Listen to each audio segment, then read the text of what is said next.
ABP माझावर तुम्ही पाहताय महाराष्ट्र देशा। आजचा रविवार पुण्याच्या मावळमधील कुंडमाळ्याजवळ पर्यटनासाठी गेलेल्या पर्यटकांसाठी घातवार ठरला। कुंडमाळ्याजवळील इंद्राणी नदीवरचा पूल कोसळला। या दुर्घटनेत 3 पर्यटकांचा मृत्यू झाल्याची माहिती स्थानिक आमदार सुनील अण्णा शेळके यांनी दिली। आतापर्यंत एकूण 38 जणांना वाचवण्यात यश आले। दुपारी 3 ते 3:30च्या दरम्यान ही पुलाची दुर्घटना घडली। या पुलाखाली एक लहान मुलगा अडकल्याची भीती आहे। यावेळी पुलावर 100 ते 200 पर्यटक असल्याची माहिती मिळते। दरम्यान या दुर्घटनेतील मृतांचा आकडा वाढण्याची भीती देखील व्यक्त केली जाते।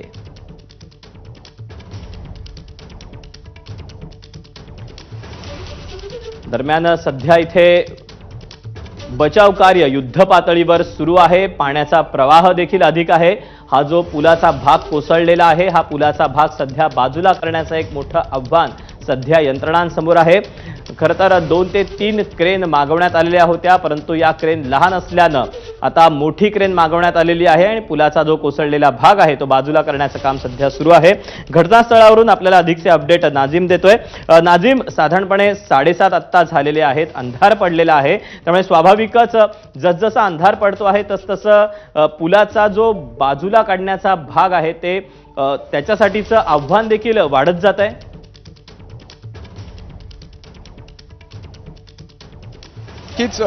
या बचाव कार्यासमोर मोठी आव्हानं आहेत। या ठिकाणी पडलेला आहे आणि त्यामुळेच इथं लाईटची सोय जी आहे ती या ठिकाणी करण्यात आलेली आहे।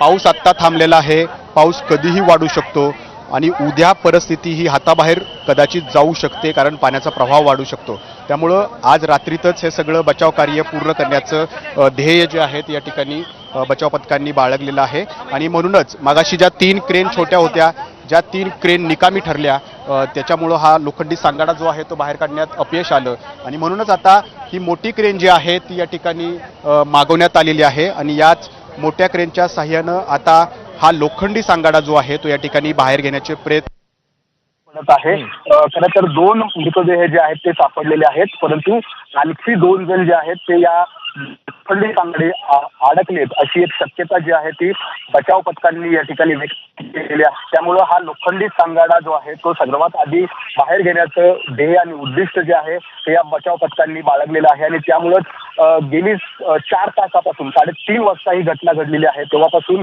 आता 7:30 वाजलेले आहेत। 4 तास झाले हा जो सांगाडा आहे तो बाहेर काढण्याचे प्रयत्न या ठिकाणी सुरू आहेत। सुरुवातीला या ठिकाणी छोटे जनरेटर आणण्यात आले आणि कटरच्या साहाय्यानं ते सांगाडा जो आहे तो कट करून त्यामध्ये अडकलेल्यांना फसलेल्यांना बाहेर काढण्याचे प्रयत्न या ठिकाणी झाले।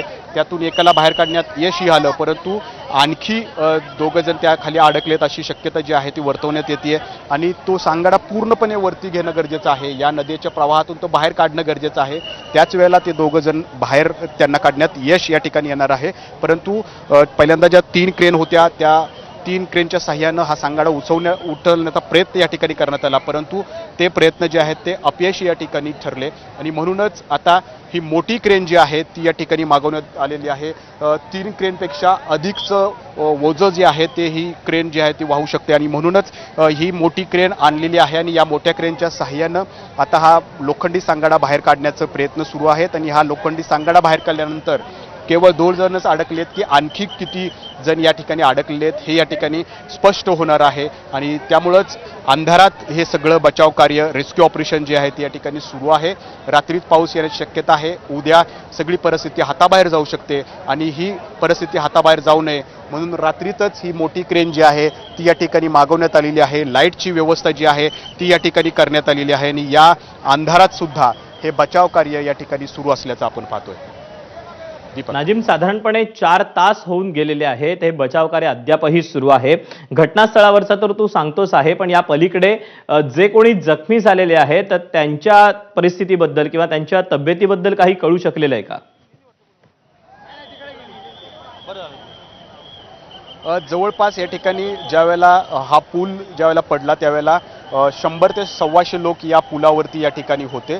त्यातले 6 जण जे आहेत ते यामध्ये वाहून जात होते, त्यातला एकाचा मृत्यू झाला आणि 5 जण जे आहेत ते ज्यांना वाचवण्यात यामध्ये यश आलं आणि उर्वरित 32 जण जे आहेत ते सुद्धा या सांगाड्यामध्ये अडकून जखमी या ठिकाणी झाले होते। असे 38 जण जे आहेत ते जवळपास 3 रुग्णालयांमध्ये त्यांना दाखल करण्यात आलेलं आहे आणि त्यांच्यावरती उपचार सुरू आहेत. त्यातले 6 ते 7 जण जे आहेत ते सिरियस असल्याची माहिती या ठिकाणी प्रशासनाकडून दिली जाते आणि इतर जे उर्वरित 30 ते 31 जण जे आहेत ते किरकोळ जखमी झालेले आहेत. मात्र त्यांना अंडर ऑब्झर्वेशन या ठिकाणी रुग्णालयात ठेवण्यात आलेलं आहे आणि जे 6 ते 7 सिरियस आहेत त्यांच्यावरती मात्र अतिदक्षता विभागात ICU मध्ये या ठिकाणी उपचार त्यांच्यावरती सुरू आहेत. आत्तापर्यंत दोघांचा मृत्यू झाल्याची माहिती आहे आणि आणखी जे दोघं जे आहेत ते या सांगाड्याखाली अडकलेले असल्याची शक्यता या बचाव पथकाने व्यक्त केलेली आहे. कारण हे बचाव पथकं गेली 4 तास झाले या नदीच्या प्रवाहात या सगळा बचाव कार्य जे आहेत ते या ठिकाणी पार पडतायत. हा सांगाडा बाहेर घेण्यासाठी त्यांचे या शर्थीचे प्रयत्न या ठिकाणी सुरू आहेत.